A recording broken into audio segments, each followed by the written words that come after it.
بسم اللہ الرحمن الرحیم۔ میں ہوں ڈاکٹر جی ایم چودھری اور اپنا پروگرام کرنٹ افیئرز میں ڈاکٹر جی ایم چودھری کے ساتھ آپ کی خدمت میں حاضر ہوں۔ جناب، آج کل ہمارے ملک میں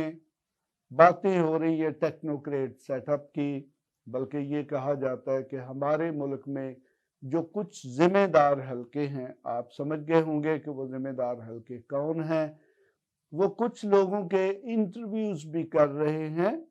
جن کو ٹیکنوکریٹ سیٹ اپ میں شاید شامل کیا جائے۔ اس پہ ہماری جو سیاستدان ہیں، ہماری جو سیاسی پارٹیاں ہیں، خاص طور پہ جو پی ٹی آئی،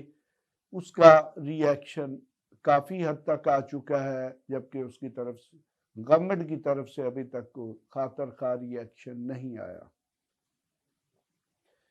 اب مے بی پاسبل کہ اس میں گورنمنٹ کی کانسنٹ، یعنی کہ پی ڈی ایم کی جو لیڈرشپس ہیں وہی ساری گورنمنٹ میں ہیں، وفاقی حکومت میں ان کی مرضی یا کانسنٹ شامل ہو۔ بہرحال میں آج ایک بڑی آپ کے ساتھ حیران کن بات شیئر کرنے لگا ہوں۔ وہ بات یہ ہے کہ ہمارے ملک میں لوگ ٹیکنوکریٹ گورنمنٹ سے بہت زیادہ خوف زدہ بھی ہیں، اور خاص طور پہ ہمارے جو سیاستدان ہے، جہاں پر بھی ٹیکنوکریٹس کا نام آتا ہے وہ بہت زیادہ خوف زدہ ہو جاتے ہیں۔ تو دنیا کی جو ایک سب سے بڑا ملک ہے امریکہ،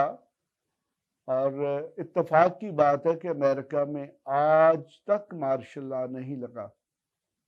اور نہ ہی وہاں پر اسٹیبلشمنٹ یا آرمڈ فورسز کو یہ جرت ہے کہ وہ امریکہ کے صدر کو ڈکٹیٹ کریں کہ آپ یہ کریں یا آپ یہ نہ کریں۔ امریکہ بہت سے بحرانوں سے گزر چکا ہے، بلکہ آپ دیکھتے ہیں کہ دونوں جو عالمی جنگیں ہیں ان میں امریکہ کا کچھ نہ کچھ رول رہا ہے، اور خاص طور پر جو سیکنڈ ورلڈ وار تھی اس میں تو امریکہ کا بہت زیادہ کردار تھا۔ لیکن اس دوران امریکہ میں الیکشنز بھی ہوئے، نئے صدر جو ہیں وہ بھی منتخب ہوئے، یعنی کہ ان کے الیکشن ایک دن کے لیے بھی پوسٹ پون نہیں ہوئے۔ تو یہاں پہ میں یہ بتاتا چلوں کہ امریکہ میں یہ جو میں سٹیٹمنٹ دینے لگا ہوں، اسے آپ ذرا دل تھام کے سنیے۔ وہ میری سٹیٹمنٹ یہ ہے کہ امریکہ میں واقعی ایک ٹیکنوکریٹس کی حکومت ہوتی ہے۔ اب آپ کہیں گے کہ یہ میں کیسے ثابت کر سکتا ہوں؟ تو میں ابھی آپ کو ثابت کرتا ہوں کہ امریکہ میں حکومت کس طریقے سے ٹیکنوکریٹ۔ دیکھیں، امریکہ میں چونکہ پریزیڈنشل سسٹم ہے، پریزیڈنشل سسٹم جو ہے اس میں پریزیڈنٹ اور وائس پریزیڈنٹ کا امریکہ میں انتخاب ڈائریکٹلی ہوتا ہے، یعنی کہ وہ وہاں کے جو کانگریس کے ممبرز ہیں، کانگریس جو ہے وہ دو ہاؤسز پر مشتمل ہوتی ہے، یعنی کہ ان کی سینٹ اور ہاؤس آف ریپریزنٹیٹیوز، یعنی کہ سینیٹرز اور ریپریزنٹیٹیوز جو ہیں صدر پابند نہیں ہے کہ ان کو وزیر بنائے۔ امریکہ میں وزیر کے بجائے جو لفظ استعمال ہوتا ہے وہ سیکرٹری کا ہے۔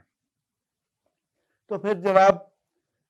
جب پریزیڈنٹ اور وائس پریزیڈنٹ ڈائریکٹ الیکٹ ہوتے ہیں، ان فیکٹ وہ انڈائریکٹ ہی الیکشن ہے، لیکن آلموسٹ اٹ از ڈائریکٹ، چونکہ اس کا رزلٹ جو ہے وہ بڑا کلیئر ہوتا ہے، کینڈیڈیٹس بھی بڑے کلیئر ہوتے ہیں دونوں پارٹیوں کے، یا جو کچھ بھی ہے۔ تو جناب، امریکہ میں جو الیکشن ہوتا ہے وہ نومبر کے مہینے میں، یعنی کہ جو لیپ کا سال ہے اس کو کوارڈ اینیل کہتے ہیں، یعنی کہ ہر جو لیپ کا سال ہے اس کا جو نومبر ہوتا ہے اس کا جو پہلا پیر، یعنی کہ منڈے جو ہے، اس کے بعد جو بھی ٹیوزڈے آتا ہے اس پہ الیکشن ہوتے ہیں۔ تو اس طرح دیکھیں کہ جو امریکن کانسٹیٹیوشن ہے، دستور ہے، اس میں ایک چیز بڑی واضح طور پر طے کر دی گئی ہے کہ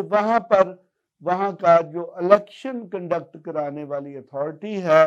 اس کو یہ نہیں سوچنا پڑتا کہ جی الیکشن کی تاریخ کیا ہوگی، موسم اچھا ہوگا، برا ہوگا، یہ رمضان کا مہینہ ہوگا یا رمضان کے علاوہ ہوگا یا محرم کا مہینہ ہوگا، یعنی کہ ان اینی کیس